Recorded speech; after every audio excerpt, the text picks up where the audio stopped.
Thank you for letting me tune in. Thank you for letting me tune in. This is the Coronado Arte Harris Show. Owner of the global market, majority stakeholder of all 10-year, 15-year, 30-year corporate private and public. And ladies and gentlemen, you have a chance to be a superstar right now. Don't let your chance pass by. Practice your lingo, because you never know when you're going to have to use it. This is a good phase in American present day history for you to get your personal lingo and your jingle. You know what I'm saying? See, what your jingle and your lingo is your selling pitch. This is how you sell yourself to the mainstream. You know what I'm saying? And if you hate the mainstream, that is a terrible phrase to use. The mainstream. If you want to make it out there to Broadway, lights, camera, action, Tinseltown, if you want to be popular, if you want to be famous, you want to make it to the Hall of Fame, you want a Golden Globe, you want to be a Oscar nominee, you want to be a Pulitzer Prize winner, Nobel Peace, this is a very valuable time that you should be wherever you are, in your hellhole or in your luxury condo or in your house in Wind Lakes or in your trailer. You should be practicing your lingo. Practice your sales pitch. How are you going to sell yourself? What's going to be your one-liner? What are you going to use to break the ice? How are you going to get inside there? Open the door, put a door stopper in the door so they don't close it on you and tell you they don't need you at this time. This is when you're supposed to be in there practicing. No, I think the majority of people are going to be complainers, you know what I'm saying? Because I'm pretty sure during the Dust Bowl era, where the economy fell off and they couldn't bounce back for decades, they couldn't bounce back from the economic disaster. You know, I'm pretty sure it was only a few people that wasn't complaining that said that they going to find a way to survive and they still going to go out there and be recognized, you know, internationally, and they're gonna be famous or whatever. So this is when you're supposed to practice that. If you really want to break through to the other side, like, you know, your lingo, your confidence, you know, you being sure of yourself, no mistakes. You got to practice your lingo and your sales pitch until it's perfect, like, you know. No matter how many people try to interrupt you, you still got to be able to hold it in the road and drive. And that's tough to do. It's tough to hold it in the road. Somebody else is irritating the hell out of you. They got their music blasting in your ear. And they trying to freak you too, you know what I mean? They trying to freak you. They got some foreign music blasting in your eardrum. They done put some WD-40 and some olive oil down your eardrum, and they hitting it with a wet stick, you know what I mean? Boom, boom, boom, boom, boom. And you still got to be in front of that camera. You gotta smile and act like it's not even bothering you.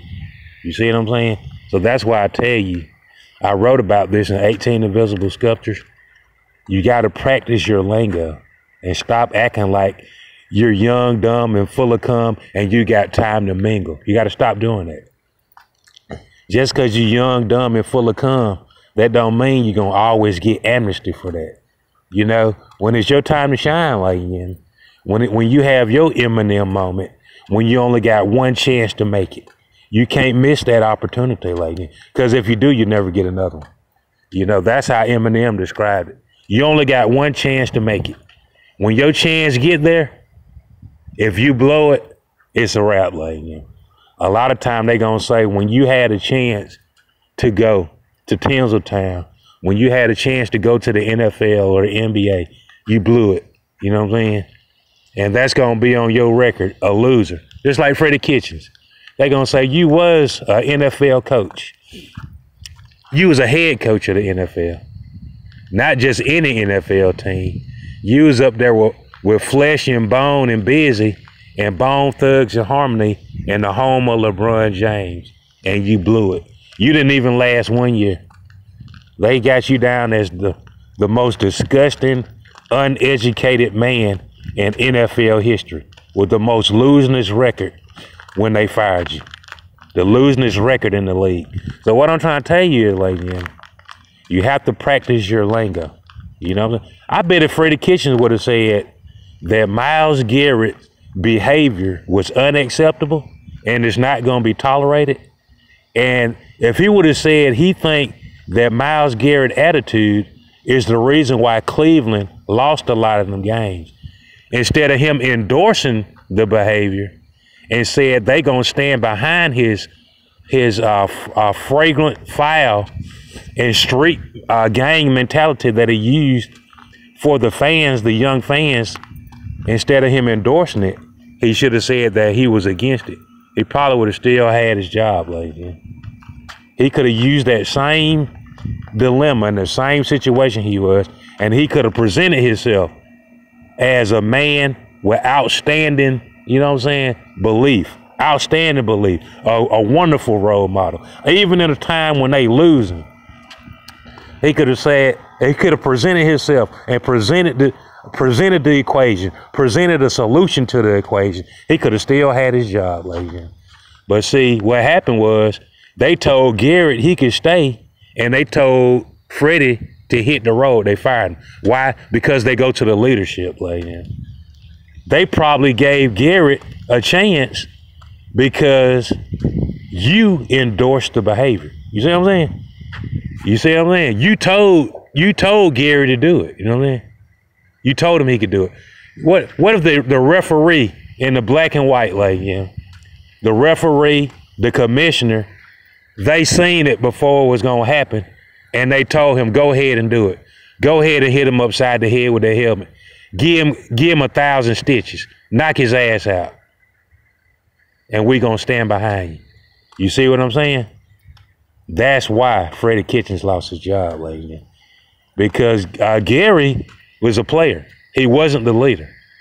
He was a player, you know what I mean? And you let him do it, and you let it get away with it, you know what I mean? And you had a lot of companies that endorsed it. I would like a lot of people to tell me, some of these mom and pop places and these small businesses, I want you to tell me how many of them going out of business that supported that Myles Garrett type of behavior. Just kick somebody's head in, you know what I mean? Just kick their head in, you know what I mean? And we're gonna stand behind you. I want to see how many of them going out of business, lady, because I know it's gonna be a lot of them. Because Congress saying that they're not giving out no stimulus. They fighting about it. They said they need another stimulus. They saying that these mom and pop businesses going out of business. They need money. Now, I know you don't like me that much, lady, even though I do a lot for you. You know, I secured more money for Montgomery on the scale. You know, I'm gonna tell you like this, lady. I secured some money from that disaster relief.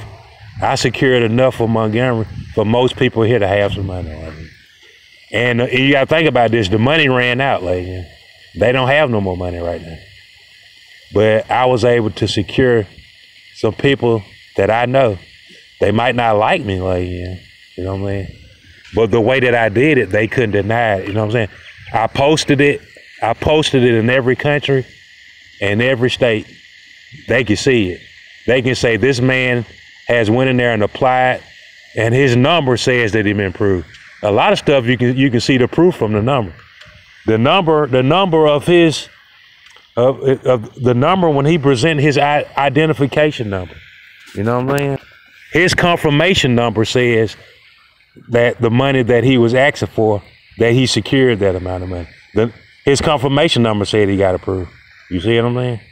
And when they was talking about it, he did the application while they was telling the whole planet how to fill out the application and apply for it. He did it right in front of everybody, in front of the whole assembly and the government. He did it right there for them to see it while they was talking about it. You see what I mean?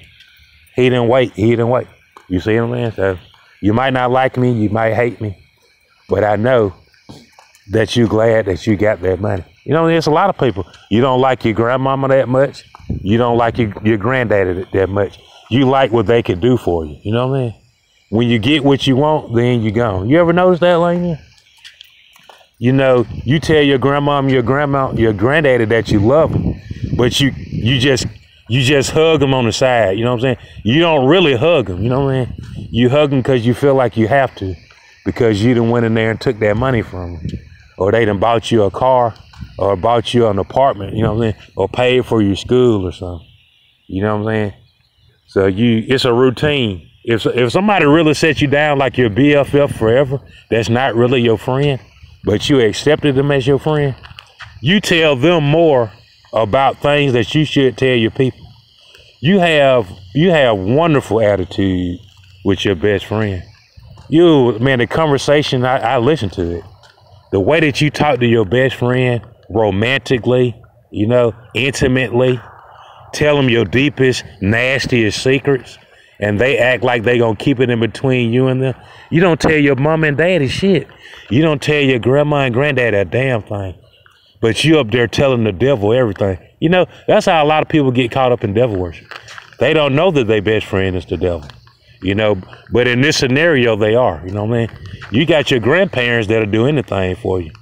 And you don't do nothing but tell them just a little piece of what's going on. But you opened up your heart and poured to the devil. You know, you spend the night at the devil's house all the time. You spend the night there, slumber party. You drink with him, smoke with him. You do ecstasy, mollies, heroin, opioids, anything you can name.